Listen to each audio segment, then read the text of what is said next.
right, I have 6 o'clock. We will go ahead and get started. And first up, we have the Regional Sustainability Update, which doesn't include a 6% tax, right? Not yet. There's always opportunities. That was for my friends from the county. So you all directed that you would like a regional sustainability update each quarter. So I'm going to turn this over to Julie. If you all remember, we hired Elements Mountain Compost to be our regional sustainability contractor. This position is funded through a Colorado Energy Office grant called EECBG, and I'm going to pass it over to Julie and let her take it away. Thanks, Sarah. Thank you all. Good to see everybody this evening. I'm glad the county folks are here. This saves everybody a meeting, probably. So yeah, again, Julie Mock, I'm the regional sustainability contractor for the county and the city. We can jump to the next slide. I'm just gonna run through a number of projects that we've been working on over the last couple of months. One of the big ones we've been focused on is looking internally and doing some municipal facility audits. So taking a look at the energy usage, the waste and water usage at both county and city facilities to see what improvements we might be able to make to improve the sustainability of those buildings. We've knocked out probably 75% of the county buildings. We're just getting started on the city buildings. And some of this is piggybacking off of work that the Colorado Green Business Network did. About 6 weeks ago, they came in and did a big audit of the Tauber building and steam plant to provide some of these recommendations. So now we're sitting down with facility staff to look at those and see what can be implemented, what makes sense to sort of budget for in the future, and how do we also, look for grants or other funding to support some of these improvements. I also wanted to congratulate the city and particularly Sarah for the new Green Business Network certification that the city just got. Hopefully you all heard about that. This bronze level certification. Really, it's a rigorous process that the city went through to get this, and I think it really sets the stage for other businesses, municipalities, school districts who might want to be involved in this program moving forward. So the city is really a great example of moving this work forward. So thanks for that. We can jump to the next slide. Another big project that I think I mentioned last time I saw you all is a county-wide greenhouse gas inventory. We are going to be looking at emissions by municipality, by industry and sector, and we just got through all of our interviews with our top candidates. We have a recommendation, but no contracts are finalized yet, so I'm going to withhold who that is. But Sarah's working on the contracting piece, and we have a great contractor who can come in, give us some really locally focused data efforts. And in particular, again, we talked about being able to quantify the impacts of tourism when it comes to greenhouse gas emissions. So looking at travel data specific to Monarch or specific to the raft industry and being able to parse that out seasonally and compare it to some of our shoulder season activity, that sort of thing. So we understand how much of our emissions are coming from residents and local businesses versus tourists who are coming here.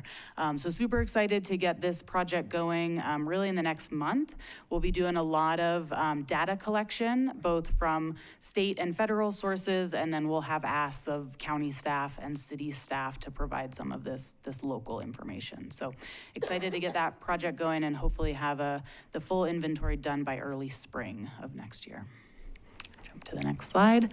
On the transportation side, kind of on a similar timeline with this electric vehicle readiness plan. The county received some grant funding for this program, I think over a year ago, and we're just, same thing, going through the process to identify a contractor to do this deep dive, look at electric vehicle infrastructure throughout the county. So understand where there's charging infrastructure, where it may be lacking or underperforming, and where we might look to for the future to develop that infrastructure, look at funding, grants, and other things to support that moving forward. We've also been approached by the Colorado Drive Clean Colorado, thank you, Sarah, to do some clean mobility planning. So that's going to be a little more locally focused, looking at both kind of micro mobility, so bikes, walking infrastructure, and other kind of local transit infrastructure. So they'll do some listening sessions and gather some stakeholder input as we go through that planning process this fall. That's the transportation side. One other kind of big program that we're going after at the county level is an Impact Accelerator Grant. This is funding through the Colorado Energy Office, up to $2 million for work on both policy and project related to any number of sustainability efforts. We decided to focus on waste diversion. And again, looking, at the county level, how can we address from both a policy and a project standpoint the waste that's going into the landfill? Construction and demolition waste, as you can see in that picture, is about 40% of what goes into the landfill. And there are some policy mechanisms we may be able to pull at the county level to help divert things like clean wood waste and use the big grinder at the landfill to deal with that material. Concrete, metal, some of those other kind of easy to separate items are things that we'll focus on. And it really should, this funding, if we get it, we've just submitted the letter of intent, would really complement the Swiffer grant that the county received to build out additional recycling infrastructure at the landfill. So we're hoping to pair these two together to really get some projects moving forward soon. And we'll find out late fall if we're asked to actually apply, and then it'll be early next year if we find out if we're awarded. Community engagement's another big one. We've heard both from the county and other municipalities that we want to make sure that we're engaging you all as Salida City Council, but also Poncha Springs and Buena Vista. So we've had staff meetings with Poncha, and BV will happen this week. And we're excited to kind of see where there's crossover in goals and opportunities for us to kind of bring them into this work. Obviously, I've been working with Sarah super closely, but we want to make sure all three municipalities are super involved. We've had a couple of public events. We did a green drinks a couple weeks ago, but I wanted to tell you all about an idea that's still kind of brewing. We're thinking about calling it Green Week. Essentially, there were 5 or 6 events coming together this week of September 27th through October 3rd. There's already going to be an e-waste event happening in Buena Vista that Saturday. The Salida Green Homes Tour is also happening that Saturday. We're going to do a green drink Sunday night. Drive Clean Colorado is going to be here that week for some stakeholdering, and then Recycle Colorado is in town on the 3rd. So I'll get you this list of all the different events so you don't have to remember them tonight.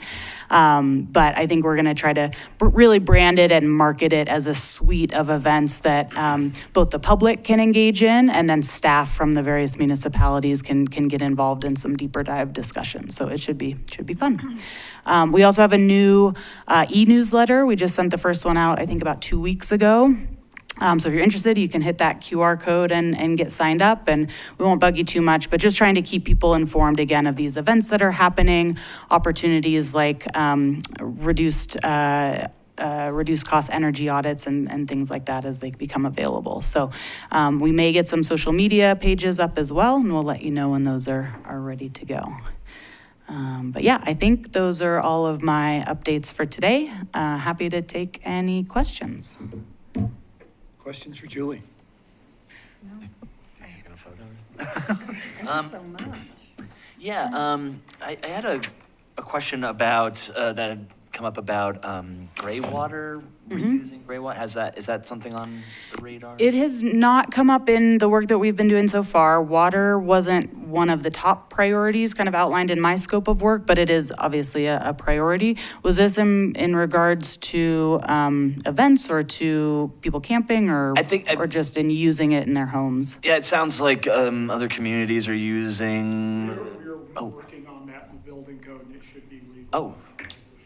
Okay, perfect. Oh, great. See that I brought PT here just to answer that question. Thank you. Great. Thank you. Sorry, I was multitasking. I'm signing up for the newsletter. Perfect. That's great. Oh, yeah, the QR code. Julie, we've had this conversation before, so just wanted to see if there's any movement on the green business. certification? Yeah, so, and actually, I should have included this in the update. So Garna just received some funding to also hire a very part-time sustainability coordinator to work particularly on marketing and outreach. So she's going to be helping with a lot of the just kind of public outreach, presence at farmers markets and things like that to let people know about these programs we have going on. The other piece that she is working on is kind of related to what used to be the Sustainable Salida business list. So the chamber, I think, has basically relinquished control over that, maintaining that list. And I think what we're gonna do is try to push businesses towards this Colorado Green Business Network, just because it has a little more of a robust, set of kind of questions and commitment required from the business to be a part of the program. It's also staffed and funded at the state level, right? So we don't have to have extra capacity for a staff person here to come up with a new program and sort of duplicate efforts. So I think that's the direction we're gonna go, but that transition is still brand new, a couple weeks in. So I think that Josie is her name, Josie Pearson. If you all get a chance to meet her, she's great. And I think will help sort of transition businesses towards that. We do have a couple new businesses. I know the Salida Distillery is a new Green Business Network member and a couple others, I think. So, yeah. Cool, thank you. Yep. Anything else? With your, with your waste diversion focus, we recently had a constituent come in and ask us about a program that we used to have. So it was for like bigger recycling pieces, maybe. I was curious if that's something that you guys are looking into for the county, just providing space for those, like I think about refrigerators or something, those big boxes. Gotcha. Okay. And is it like for a drop-off program? Is that what they were asking about? Cardboard specifically. Yeah, cardboard, gotcha. Yes, that is definitely a part of the conversation for infrastructure development, most likely at the landfill, so that there's space for both the collection and then the processing of that material. But yeah, cardboard is one that's high on our list. Glass is another one.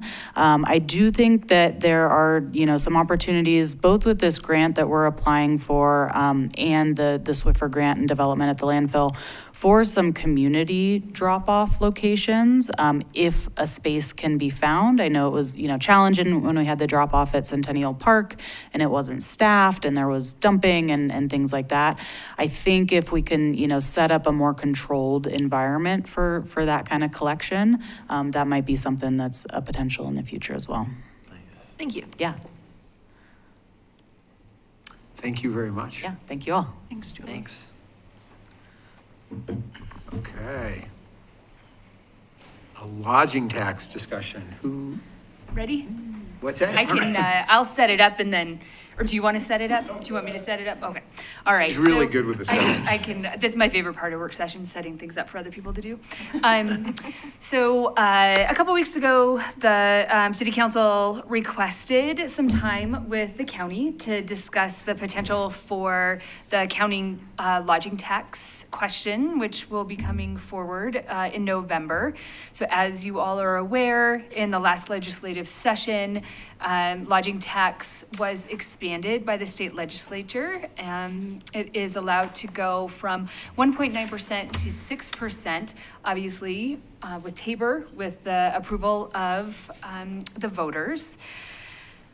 Currently, the county lodging tax is at 1.9% and produces approximately $1.2 million annually. Those funds are used to help fund the Chavey County Visitors Bureau and supports Chavey Housing Authority. I believe I'm correct to say that none of those dollars come back directly to the municipality in any form of a share back at this point. The new law allows for revenues to be used for a number of expanded uses, including infrastructure needs, enhancing public safety by funding local law enforcement, fire protection services, and emergency medical services. So tonight is our opportunity to have a conversation with the county to see what their plan is moving forward, what those funds might be used for at the county level, what they might be used for at the municipal level. We also included from the Department of Revenue a letter identifying Because the city of Salida has an occupational lodging tax, there may have been a question of whether or not a lodging tax could be placed on top of that. And so this letter from DOR dated from 2009 indicates that yes, indeed, the lodging tax would be placed on top of the city's occupational lodging tax. So presenting this, happy to hand it over to Commissioner Wood. And this will apply to both the traditional lodging businesses and the short-term rentals? Yes. Okay, that's what I thought, okay. Yep. Yep. How's it going? Good. Good. I'm happy to say that since I spoke to you last time, we haven't had a lot of problem with people shooting fireworks at me across the river. That's good. You're welcome. Bear, the mountain lions, the bighorn sheep, and the rattlesnakes are really becoming a problem. Oh, wow. No deer over there? Deer, well, yeah, but they're pretty tasty, so we eat them. So, yeah, basically it's a 4% increase, 4%, not a 6%. From 2 to 6. Yep, from 2 to 6. 1.9 to 5.9 or 6, I don't know, one of those two, whatever. The important thing about this, there's a few things to think about. One, being a county in Colorado, our options for revenue generation are even more limited than a statutory city's options for revenue generation. So this is one of the few opportunities that we have to generate additional revenue. Important to point out that our road and bridge budget has been about the same for the past 20 years. That is mainly funded through the Highway User Tax Fund, and then a couple of other little buckets, but we can't pay for any of that out of our general fund. So we actually have no other way to increase that budget than through this tax at the moment. Commissioner, I'm sorry, can you speak into the microphone? Oh, yeah. Apparently people are having a hard time hearing you. Oh, Thank you. I have never heard that before. So anyways, again, one of the few ways that we have to increase that budget. What we are proposing with this tax is that we would add a little bit additional money to the lodging, to the Visitors Bureau Fund, help increase tourism. I know there's been some discussion about the slowing of sales tax, so help bolster that budget and keep one of our main industries up and running. Increase the road and bridge budget. And you may be like, why do I care about that? I don't live in the county.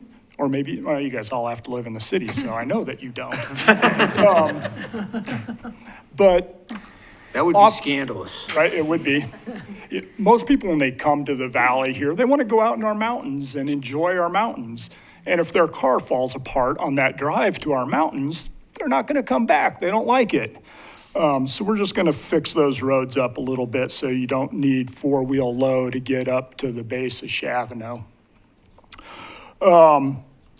Again, public safety is another one of the buckets that we'll be using money for. And that'll be, everything from the fire work with the districts to the sheriff's department to search and rescue. And then we would like to carve off 25% of that to share with the municipalities. And we know that you guys have some serious budget constraints. Everybody's kind of scrambling right now. And that would be an additional chunk of money that you could put towards any one of those bucket items that I just listed, including maintenance and improvements and paying off public infrastructure, if you guys have any of that you're working on. Let's see, I guess I'm sure there'll be some pushback from the lodging industry. I think, when I sat in Dan's seat there, we started to bump up the, I remember that meeting at the steam plant. yeah, the lodging fee. And it had already been approved by the voters, but we needed a little bit more of that to do things that we were trying to do at the city. And folks got pretty animated about it. And I spent a full summer meeting with the lodging folks, talking about it. The lodging industry is still quite strong in Salida, even after we did that. I will note, we were talking about this earlier. Up until recently, I would be in Washington DC at least twice a year, advocating for different positions, and you'd go and book a room for $250, and by the time you were done, it was, closer to $350. Not nearly that aggressive here in Chaffee County. 4%, be $4 on a $100 room. Not even sure you can get a coffee in Chaffee County for that anymore, even if you make it yourself. So again, it's a small addition, and it is certainly putting that weight on visitors, but it's one of the only options that the state gives us. And as we all see our budgets shrink, as the state gets together to claw back another $800 million, $783 million, I think, actually, to be more precise. We have to be looking at what options has the state allowed us to continue to raise revenues so we can provide the services that folks not only ask for, but absolutely demand. So that's what we're at. It's going to be a great tax. Let's do this. Right, no questions? Have a good evening. Questions? Who'd like to begin? I see someone reaching for their mic. So you talked about breaking it up between the Visitor Bureau's Fund, the Road and Bridge Fund, Public Safety, and municipalities. You did say 20% was going to the municipalities. Do you have the percentages for the other contributions? 25. He said It was 25. about 25, thank 25 is what we're discussing right now. And these percentages, this is all theoretical at the moment, and certainly we can have that more in-depth discussion moving forward. And even, year to year as we do budgets in the future. We'll take 100. Bucks? Gotcha. So right now, rough kind of, napkin math here, we're estimating that it would raise about $3,350,000. I think the ballot will say 3.5 million, just to be safe there. We're looking at about 15% for lodging, for the CCVB, which is the Lodging Tax Fund, which would be $502,000. About 1.1 million for the county road and bridge. About 800,000 for public safety, and about a little over 800,000 for the municipalities. And how that gets broken up is going to be part of a longer discussion. And we've used different things from populations in the past to, where is the tax actually being generated? So a lot of room for discussion in that zone. Other Thank you. questions? I have a couple. Sure. So did you talk to the Tourism Alliance or people, the Chamber of Commerce, or people that have to do with tourism before you agreed on your almost 6%? You Well, went from 4%. 1.9 okay. It's 4%. The increase is 4%. Yes. Correct. Did you talk to them about an increase of 4% in that? And how that'll affect tourism? Did we have that discussion with any of those guys? I did, CCV. Can you come up to the microphone? Thank you so Um, much. Putting you on the hot seat. Yes. Okay. Don Armour, County Administrator, yes, we did have that discussion at the most recent CCVB meeting, just to introduce the concept. At the time, the Board of Commissioners had just started off that process. I'm sure we'll have a much more in-depth discussion with the CCVB at the next meeting of the board. Before it goes on the ballot? The ballot, well, so the commissioners are acting, and if you want to do it, go ahead. Yeah, sorry, and that's what I assumed, but I didn't want to say that because I wasn't at that CCVB meeting. So we will have, this topic is on our agenda for tomorrow. Okay. If it passes, then it will go, then it'll move forward through the ballot process. Okay, and in talking about the tourism, we had the STR group come and present to us, and they I watched that. You did? Oh, good. They I had, watch you guys every time. I'm Oh, kind of a creepy stalker on YouTube, sorry.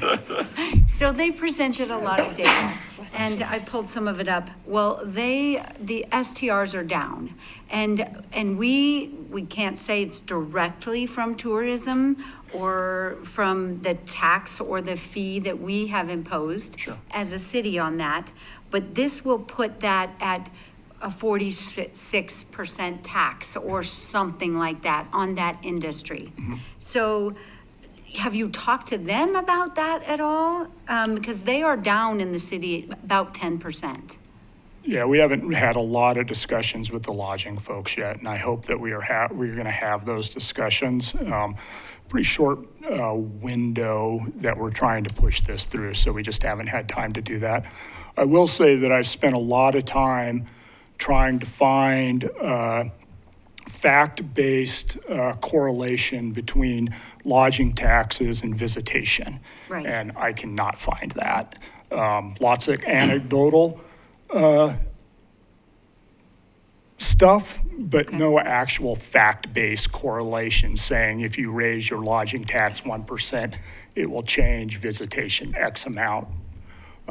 In your city or your I don't county? think it exists, and I would love to see it if it does.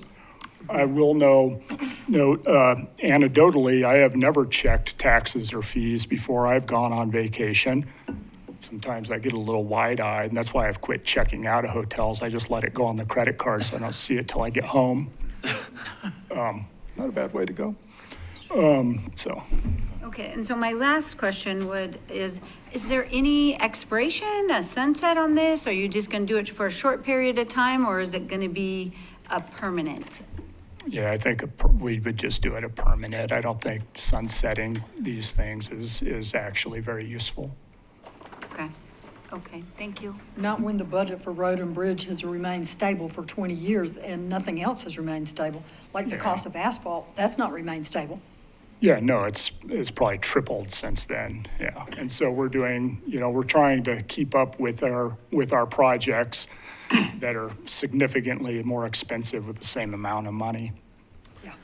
Yeah, one thing I would say, and this isn't so much for the county folks, but for us, at least those of us that are going to be staying on past November, is just to keep an eye, if this does hit the ballot and it does pass, is to really just keep our eyes on the data as it pertains to the impact, given our current cost structure in the lodging community. And see if absolutely, if clear data comes out, maybe it does, maybe it doesn't, but I think it's going to be important to keep our eye on. Yep. Yeah, and I think putting an additional 15% back into that visitors bureau, driving more people into the valley, should more than likely offset any of the handful of people that maybe actually dig in their taxes and choose their vacation destination based on lodging tax. Nice roads help too. Roads help. Yeah, I mean, if your People wanna car visit doesn't your- break down on going up to Chavano, you might want to come back. I'm Yeah, like, this place exactly. has great roads. Is there any restriction, would there be any restriction on the funding to the municipalities beyond those 4 pots that you described for Yeah, the? it would have to fall into those buckets, I believe, yeah. Okay. So, but they're pretty broad buckets, I think. Housing, childcare, infrastructure maintenance and improvements, public safety. I think you could fit just about anything you really need to do within one of those buckets. Debt service to a fire department or? That is public infrastructure. I wonder if anybody from the county would want to speak to those public safety needs, including law enforcement and fire protection services or emergency medical services. You want to do that? Talk about search and rescue? I mean, I can share a few thoughts here with you. Obviously, as we do, I'm like, oh, Jean Lucrezi, 160 Tompkins Lanes, you don't have to do that now, right? We force everybody to do that every time they come up to speak, and so I'm like, I guess I should do the same.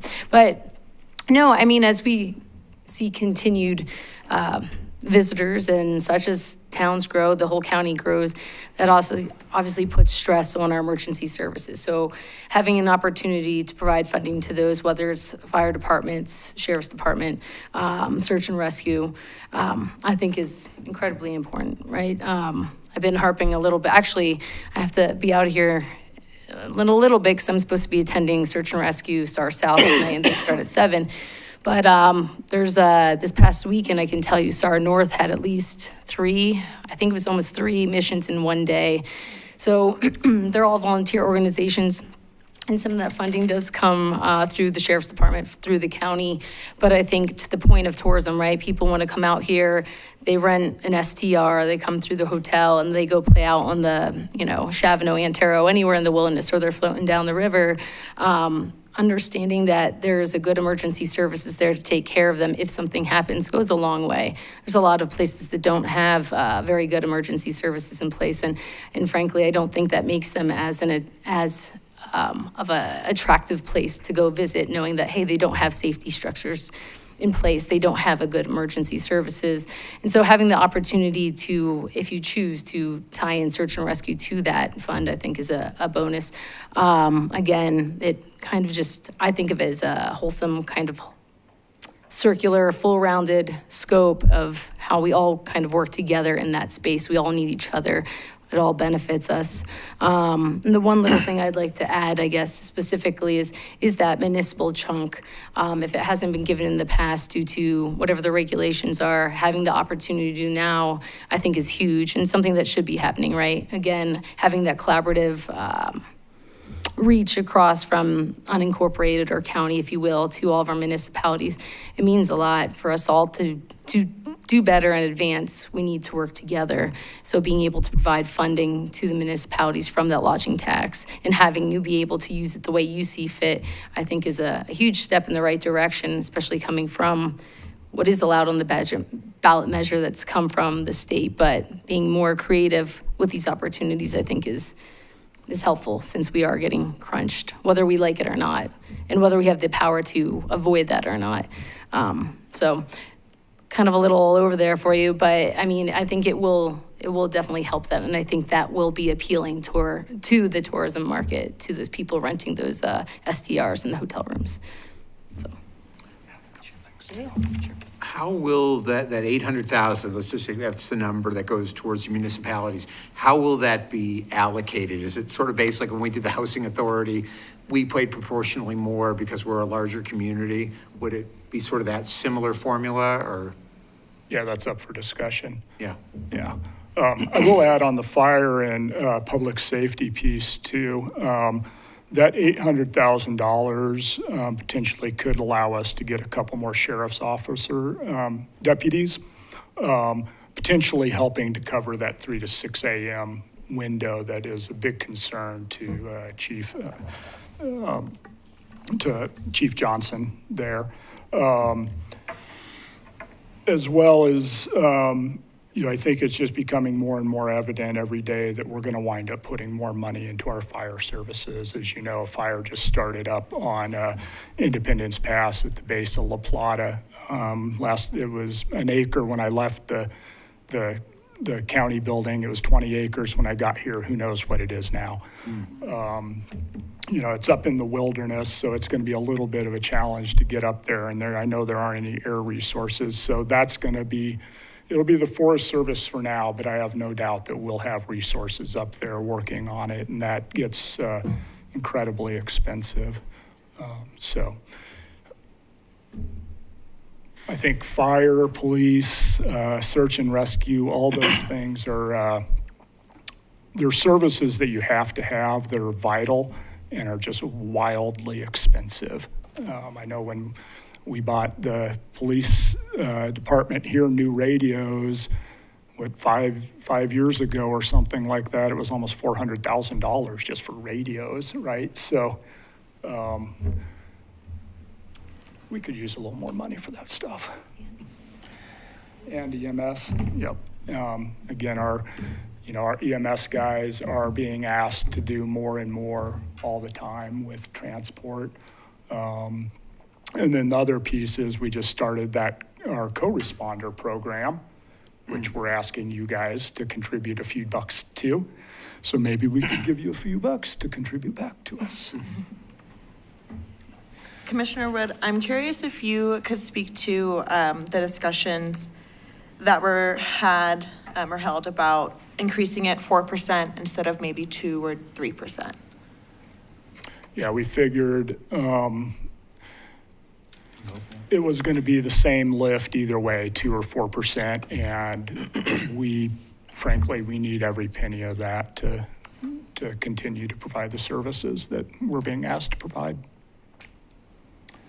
Is there any, I guess, what is your plan moving forward? I know this is moving quick, but I guess just educating the people on it, getting the word out, and let them know what you're telling us, because this is a lot of information that's, it's good information that people need to know to help them get on board with it, kind of know what they're going to be voting on, and so moving forward, what's the plan to get people educated, I guess? Yeah, we'll be, pushing out as much of this information as we can. The county itself is a little bit limited. Once there's a deadline there where we can't really, as a county, do much, but as individual commissioners, I think we'll wind up being kind of the folks that are out there really talking about it. And you'll be in the Blue Book, of course, with what it's all about. Yeah, oh yeah, yes, yep. And I'm sure I'll contribute to a lively debate on the editorial page of the Mountain Mail. You live for that. I'd live for that, yes. Anything else? I'd like to make a side comment. Gina, thanks for sharing your address. I really pushed for here at the city that we don't require that. So, if we feel like there's a statutory requirement, I'd like to see us meet that some other way. Like, here's my name and address, staff can have that, but I don't need the public to see that, especially in the world that we live in today. My phone number's on the website. If you want to find me, you can find me, but you don't really need to come to my house unless I invite you. Yep. And I've never received an invitation. Well, if you want to come see bears, rattlesnakes, bighorn sheep, deer, moose. You need to work on your scorpions. salesmanship. Yeah, stop on by. Firecrackers.